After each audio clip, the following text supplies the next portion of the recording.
గురువుగారు, చాతుర్మాస్య దీక్ష అంటే ఏమిటి? దీన్ని గృహస్థులు చేయొచ్చా? సాధారణంగా ఈ ఆషాఢ శుద్ధ ఏకాదశి నుంచి కార్తీక శుద్ధ ఏకాదశి వరకు చేసేటువంటిది చాతుర్మాస్య దీక్ష. చాతుర్మాస్యం అంటే 4 మాసాలు. ఆషాఢం, కార్తీకం, శ్రావణం, ఇది చూడండి, ఈ 4 మాసాలు వరుసగా. ఇవి 4 మాసాలు వరుసగా ఏంటంటే ఆషాఢం మధ్యలో నుంచి మొదలవుతుంది. ఆషాఢ శుద్ధ ఏకాదశి ఈ మధ్యలో నుంచి మొదలై 4 నెలల పాటు సన్యాసులు ఎక్కువగా చేస్తూ ఉంటారు. ఇప్పుడు గృహస్థులు చేయటం తగ్గిపోయింది. పూర్వకాలంలో గృహస్థులు కూడా చేసేవారు. ఈ 4 నెలలు ఏంటంటే ఒకే చోట ఉండిపోవాలి. అది ప్రధానమైన, రకరకాలు ఉన్నాయి ఇందులో చేయవలసినటువంటి నిబంధనలు.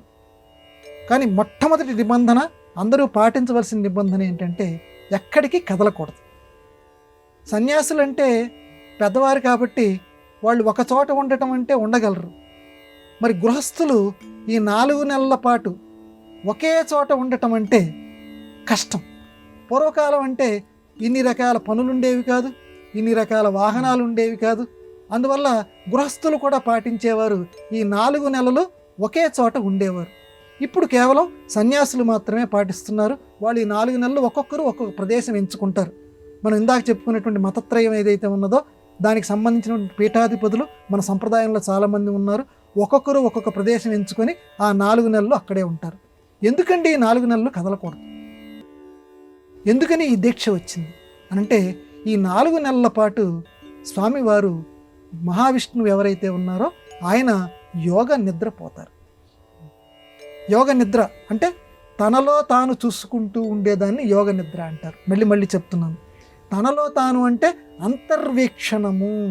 మనం ఏదైతే మీరు అంతఃపరిశీలన చేసుకోమని మనం చెప్తుంటాం చూడండి, అది ఇక్కడ అంతరార్థం. నిన్ను గురించి నువ్వు ఆత్మవిమర్శ చేసుకో. దానికి 4 నెలల సమయం ఇచ్చారు. నిన్ను గురించి నువ్వు ఆత్మ పరిశీలన చేసుకో అంటే ఎక్కడికి పోతున్నాం, ఎక్కడికి వెళ్ళాలి, అది ఇక్కడ. అంతేగాని ఈ 4 నెలలు నిద్రపోతున్నారంటే అది కదా అంతర్వీక్షణం. అంతర్వీక్షణం చేయటం అంతర్ధ్యానం. అంతర్ముఖి సమారాధ్య బహిర్ముఖ సుదుర్లభ, అన్నీ కలిసేది ఒక చోటికేనమ్మా. పదే నేను చెప్పేది లలితా సహస్రనామాల్లో ఉన్నటువంటి చక్కనమైన నామం అంతర్ముఖ సమారాధ్య బహిర్ముఖ సుదుర్లభ. అంతర్ముఖం కావాలి. విష్ణుమూర్తి చేసేటువంటి పని అదే. యోగ నిద్ర అంటే అంతర్ముఖుడు అవుతాడు. ఆయన అంతర్ముఖుడు అవుతాడంటే ఆయనలాగా మానవులు కూడా ప్రయత్నించాలి. తన లోపలికి తను చూసుకోవాలి. తన లోపల ఉన్నటువంటి దైవాన్వేషణ చెయ్యాలి. అది అక్కడ ప్రధానమైన లక్ష్యం.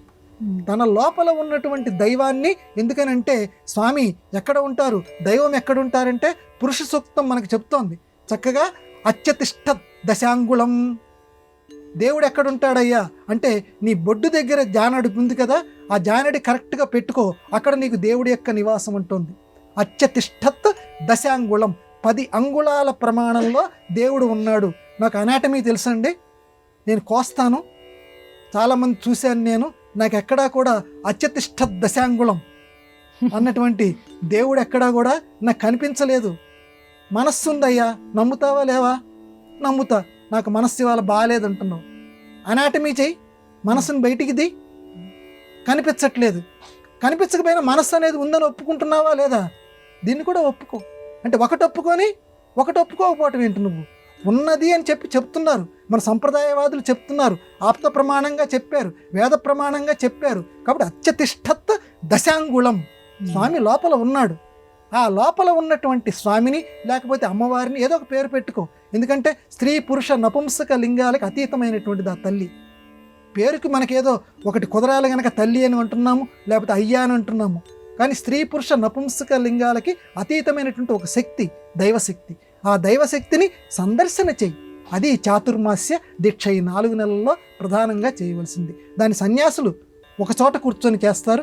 గృహస్థులు చేయలేరు కాబట్టి వాళ్ళు ఇదివరకు చేసేవారు, ఇప్పుడు వాళ్ళకి ఆ దీక్ష తప్పింది. ఇది చాతుర్మాస్య దీక్ష.